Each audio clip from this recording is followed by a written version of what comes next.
The X-Files is a perfect blend of genres, taking sci-fi themes and setting them in a police procedural environment. While the show does not often enter the horror genre, that does not make it any less terrifying. Many of the best episodes of The X-Files are scary, but this is not always due to its villains. The series' theme of high-level conspiracy, and the idea that the government is hiding something as monumental as the existence of aliens on Earth are frightening on their own, even before the show introduced some of the best TV show monsters of all time. That said, while not considered one of the series' most frightening episodes, Vince Gilligan's unforgettable X-Files crossover with Cops is now going viral for a surprising reason. X-Cops is one of many episodes of the show written by Gilligan, and begins like a typical episode of Cops, before a routine case the cops are investigating turns into an X-File. To look as close to Cops as possible, the episode was deliberately made to look low-budget, being shot on videotape. Despite being set in the 1990s, the episode now feels very current, featuring a word that is dominating the news, Hantavirus. The Season 7 episode centers on a shapeshifting being that appears as a person's worst fear. When it manifests as a werewolf, Mulder and Scully arrive to investigate, believing that they are hunting the legendary monster.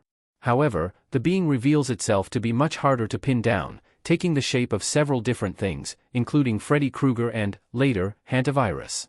When the coroner's assistant, Chantara, hears Scully mention Hantavirus as a figure of speech, this becomes her greatest fear, and she immediately gets a nosebleed and collapses, with her symptoms looking like the virus, but sped up.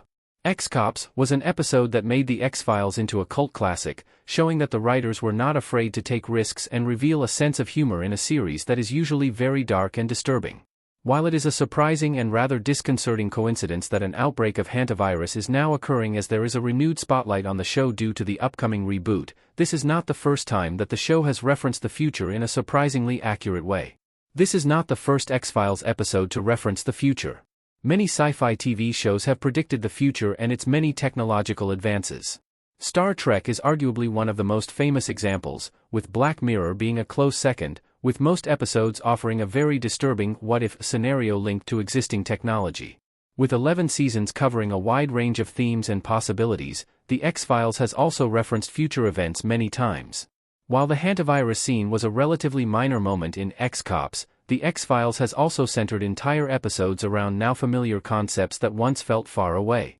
Season 1 had some of the best X-Files episodes, with Ghost in the Machine featuring a home and office setup in which buildings can be controlled using devices, which are considered normal now thanks to devices like Alexa.